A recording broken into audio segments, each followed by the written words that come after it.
सर्वत्र गोविन्दनाम सङ्कीर्तनं गोविन्दा गोविन्दा.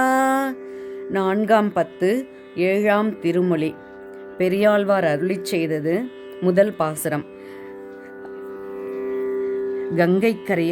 கங்கைக்கரையிலே அமைந்துள்ள திருக்கண்டங்குடி தேவப்பிரயாகை நகரிலே உள்ள பெருமாள் புருஷோத்தமனை பற்றி இந்த திருமொழியில் அனுபவிக்கிறார் பெரியாழ்வார். தங்கையை மூக்கும் தமையனை தலையும் தடித்தயம் தாசரதி போய் எங்கும் தன் புகழாயிருந்து அரசாண்டயம் புருடோத்தமன் இருக்கை கங்கை கங்கை என்ற வாசகத்தாலே கடுவினை களைந்திடகிற்கும் கங்கையின் கரை மேல் கை தொழ நின்ற கண்டம் என்னும் கடிநகரே. தேவப்பிரயாகை கங்கை நதி கரையிலே அமைந்திருக்கும் திருக்கண்டங்குடி அந்த கோயிலை பற்றி வர்ணிக்கிறார் ஆழ்வார். தங்கையை மூக்கும் தமையனை தலையும். ஏன் இந்த இடத்துல அவர் சொல்றார்? சூர்ப்பனகையின் மூக்கையும் ராவணனது 10 தலைகளையும் அறுத்த ராமபிரானானவர் திரு அயோத்தியில் உலகம் முழுதும் தன் புகழே பெருக இருந்து அரசு செய்தார். எங்கும் தன் புகழாயிருந்து அரசாண்ட ராமபிரானை தடித்த எம் தலையும் தாசரதி போய் தசரதனின் புதல்வன் ராமபிரான் அரசாண்டு ஆட்சி செய்தார். எங்கு? அயோத்தியில் ஆட்சி புரிந்தார்.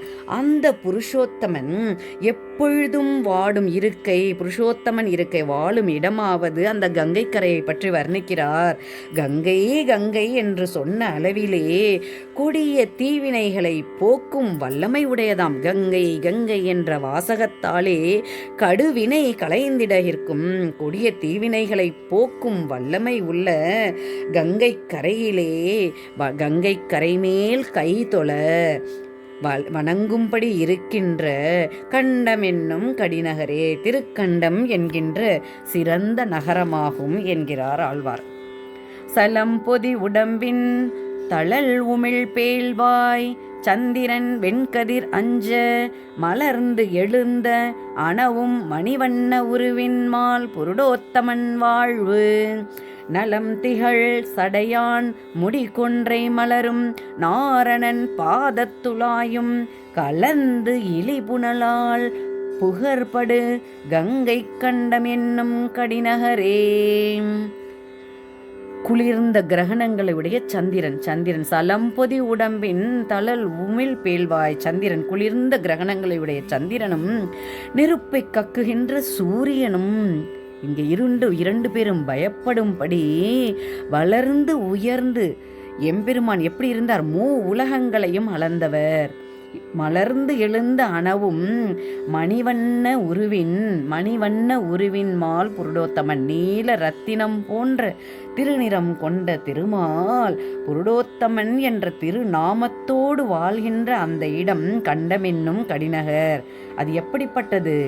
சிவனது தலையில் அணிந்த கொன்றை பூவும் நலம் திகழ் சடையான் சிவபெருமான் முடிகொன்றை தலையில் அணிந்த கொன்றை பூவும் மலரும் நாரணன் உலகளந்த பெருமானின் திருவடிகளில் அணிந்த திருத்துளாயும் பாதத்துளாயும் ஒன்று சேர்ந்து பெருகுகின்ற அந்த கங்கை நதி அவர்களை எல்லாம் தாண்டி வருகிறதாம். ஒன்று சேர்ந்து பெருகுகின்ற நீரால் அப்படியே அந்த ஒளி எப்படி இருக்கு? ஒளியை பெற்ற இழிபுணலால் புகழ்படு ஒளியை பெற்ற கங்கை கரையிலுள்ள கண்டம் என்னும் கடிநகரமாகும் என்கிறார்.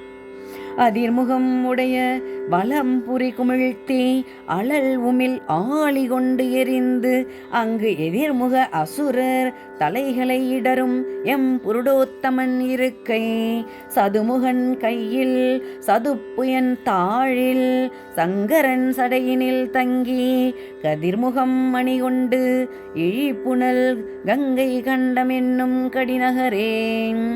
அதிர்கின்ற முகத்தை அதிர்முகம் உடைய எப்படி இருக்காம் அந்த ஆழி என்ற வலம்புரி சங்கு, அதை வாயில் வைத்து ஊதுகிறார். அதிவிக்ரம அவதார காலத்தில் வலம்புரி சங்கத்தை அந்த திருப்பவழ வாயில் பெருமாள் அதை வைத்து ஊதியும் சக்கராயுதத்தை அனல் போன்ற அந்த சக்கராயுதத்தை எரிந்தும் சக்கராயுதத்தை கொண்டு வீசியும் எதிர்முக அசுரர் எதிர்த்த முகத்தையுடைய அசுரர்களது தலைகளை உருட்டிய அசுரர் தலைகளை இடரும் புருடோத்தமன் இருக்கை அவருடைய வாசஸ்தலம் அவர்கள் அசுரர்களது தலைகளை உருட்டிய புருடோத்தமனது இருப்பிடமாவது அது கங்கை கரையில் எப்படி இருக்கு? பிரம்மதேவனது கையிலும் சதுமுகன் கையில் சதுப்புயன் தாழில் மகாவிஷ்ணுவின் திருவடிகளிலும் பிரம்மதேவனது கையிலும் சிவனது சங்கரன் சடையினில் தங்கி சிவனது தலை முடியிலும் பொருந்தி இருந்து தங்கி இரத்தினங்களை கதிர்முகம் அணிகொண்டு ரத்தினங்க இதெல்லாம் சேர்ந்து அப்படியே அந்த கங்கை நீர் அப்படி பெருகி வருகிறதாம். அடித்துக்கொண்டு வேகமாக விழுகின்ற இழிபுணல் கங்கை தண்ணீரை உடைய கங்கை கரையிலே உள்ள கண்டம் என்னும் கடிநகரமாகும். இமையவர் இருமாந்திருந்து அரசால ஏற்று வந்து எதிர்பொரு சேனை நமபுரம் நணுக நாத்தகம் விசிறும் நம் புருடோத்தமன் நகர்தான் இமவந்தம் தொடங்கி இருங்கடல் அளவும் இருகரை உலகு இறைத்தாட கமைவுடை பெருமை கங்கையின் கரைமேல் கண்டம் என்னும் கடிநகரே.